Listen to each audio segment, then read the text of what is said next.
No online questions? Or how does it work this year? So, how does it feel to be back here in the world? Oh, amazing. There's always great atmosphere here, and the weather is pretty tricky because we've had some hard time practicing in this wind, but it's a new experience, so I really love it here. Questions? Hi, Iga. How are you? Good, how are you? Doing well. Saw your post about Ukraine on Twitter yesterday, and I know that it's got to be a lot different the way you see this invasion, conflict, whatever, being from Poland. So I just wanted to get your perspective on it, what things are like, get back in your country, and how you feel about it. Well, the thing is that I would say I can't speak for everybody. Is that that every person that is actually in Poland, because I've been there for 5 days, and yeah, it hit me for sure, especially after Doha, because you could see even on the closing ceremony how me and Annette, we were really emotional about that. So, well, for sure, I mean, I'm against the war and I'm against the people suffering. And I'm pretty proud of Polish people who are welcoming Ukrainians, and I could see that when I was in Poland. They're really, I mean, I think it's over 1 million Ukrainians that have crossed the border already. So I'm pretty proud that we're helping and we can unite in these tough times. And also, it's great that athletes are uniting, and most of us have, spoke out about the war, and I think we can use our voices in a proper way. I'm also, thinking on how to help properly and how to, if I'm going to organize something back home, to do that. But these are just, an ideas that I have, and we have to work on that. Probably we're going to do that after this tournament. There you go. Hey. Off of Chris's question, I mean, you mentioned in the post that you were making a statement because you know that your voice does matter to certain people, that it has some influence. And I'm curious for you, as somebody who's generally kind of quiet and low-key, when did you begin, or how did you come to terms with the fact that your voice did matter to other people, and how have you kind of gone about that process and seemingly embraced it? There are still times when I forget about that, honestly. So I have people around me who are telling me, hey, look what, I don't know, your post did, or what's the reaction. Because, yeah, as you said, I'm not like, I don't know, I wrote every aspect of that influence that I have. So I'm glad that there are people who are aware of that and who are actually, guiding me a little bit. But for sure, I mean, I can see, even when I'm meeting some fans or people who are passionate about tennis, they're always saying some stuff also not really related to tennis, about, I don't know, the issues that I was talking about, or about how I'm opened up about my emotionality.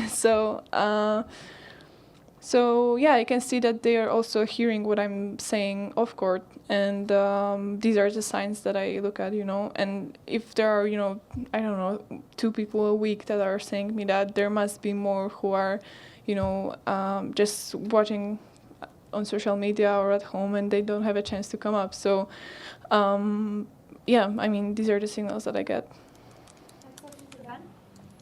Just to follow up on what Courtney asked, do you feel like you have like almost an obligation to speak in these moments? I mean, not really. For sure, there are some topics that people expect us to talk about, but not really, because I mean, there are many players on tour, and all of us have different, I don't know, views or different personalities. So people are also respecting, I would say, the ones that are not speaking out. So I don't want to judge anybody, and I don't want people to be judging us. So I think it's kind of part of, being free to, it's for us to decide if we want to talk about it or not. So I don't judge.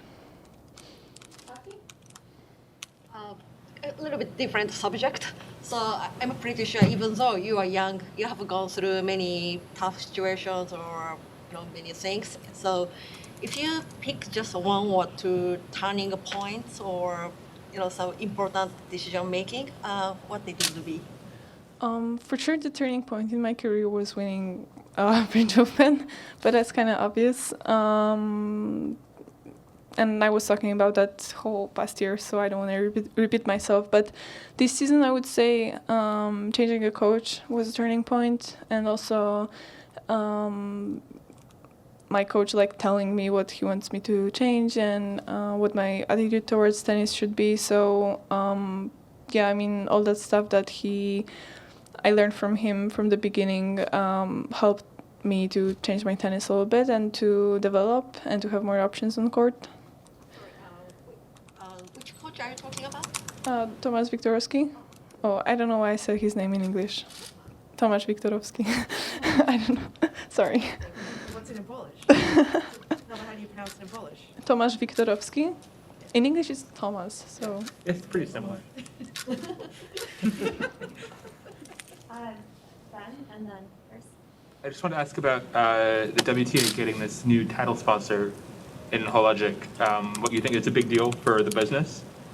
I don't know a lot about Okay. the topic. I'm sorry. I mean, I've been seeing some emails, and on social media I've seen a lot. Also, I was doing physical examination here that we are supposed to get done every 2 years, and I've seen the new equipment that WTA has, but honestly, from business side, I don't know a lot, so sorry.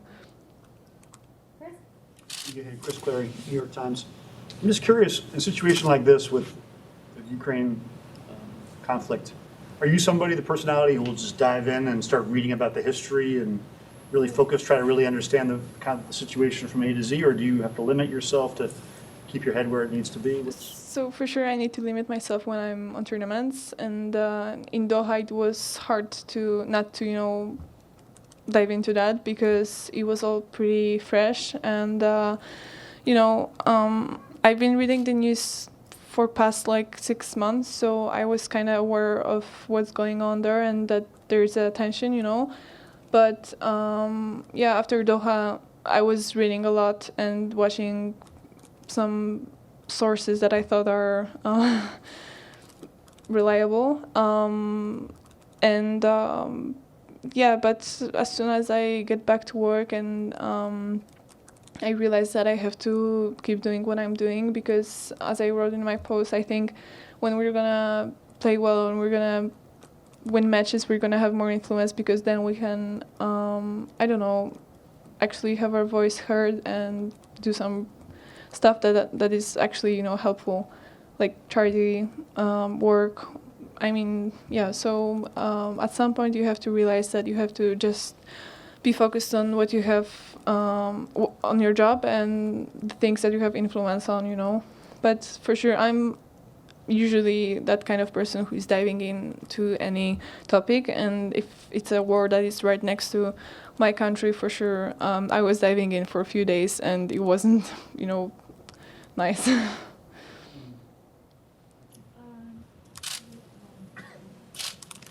You must be carrying a bit of confidence after your recent title, and maybe that's a sign that you've made the right decision on coaching and you're doing the right things. But I wonder, now that you're here, is it still taking time to focus on these different conditions that you maybe aren't that familiar with? Different conditions. You You're at mean? Indian Wells and playing here, I think, just the second time. Ooh, I mean, my goal this season basically is to be focusing more on myself, and for sure the adjustment is really, really important. This week was pretty tough because there's not a lot we could learn from the surface or the balls, because when it was really windy, we were just, focused on playing in, basically. So, yeah, I feel like I'm adjusting quicker, and with my new approach to attack, it can be easier for me to play well. But I remember, last year I also had some few good matches here, and I don't feel like I'm less experience or something, because most of the tournaments I'm coming in is just second or third time playing for me. So yeah, maybe except Roland Garros or the slams. Hi, Iga. It seems now more than ever players are more open about their friendships on tour. But I was wondering, how do you balance those friendships, which I'm assuming are important to you guys, and the competitive aspect when you have to go on court and face them, especially for the bigger titles? And so just how does that? Well, so I think every person with different personalities, they have their own skills to. They can be actually able to kind of cut off the emotions and go on court and just play as if you would play against a player you don't like, you know. But yeah, I mean, as soon as you're gonna realize that, I don't know, if you're gonna go see each other off court, it doesn't really influence the tennis side of our life. I mean, I think it's okay. And most of the friends that I have on tour, I think they have pretty healthy attitude towards that. So for sure, I mean, for example, when I was playing Kaya Ivan at the beginning of last year, a couple of times, and on Roland Garros, I mean, I could kind of feel that we're not completely honest with each other for like a few days before the match, but it's understandable, and you have to, respect that, and you have to be aware of that, and it's all gonna be good. So I guess it all comes to like acceptance. And last question for Courtney. Iga, looking ahead just briefly at the clay season, you are entered in Charleston, I believe. So you're going to start your clay season there. I don't remember if you've played that event before. I played ITF once, and I have really good memories, so yeah. Yeah, so I'm curious for you as somebody who takes the clay season obviously very seriously, what is the logic and what was your thinking in kind of starting things off in Charleston instead of going back to Europe and getting things underway there? Oh, for sure. I just wanted to see Charleston, basically, and go to the beach. I mean, it's important, right? It is. But, I, after, clay season last year, I was kind of annoyed that I only played 3 tournaments on clay, and it didn't seem like a lot. So this year I want to, try to play more. Also, last year I was playing doubles, which sometimes led to staying, for example, in Miami a week longer than I would if I wouldn't be playing doubles. So this year, yeah, I'm focusing more on singles, and it also gives the opportunity for me to play more tournaments. And for sure, I want to use playing on clay and to have some good results. So yeah, I'm playing basically, we're planning to play everything, but we're going to see how my body is going to cope and if we're going to prepare properly, because, doing that smart way is the most important thing, Thank you, everyone. Thanks, guys. Thank you. And a lot.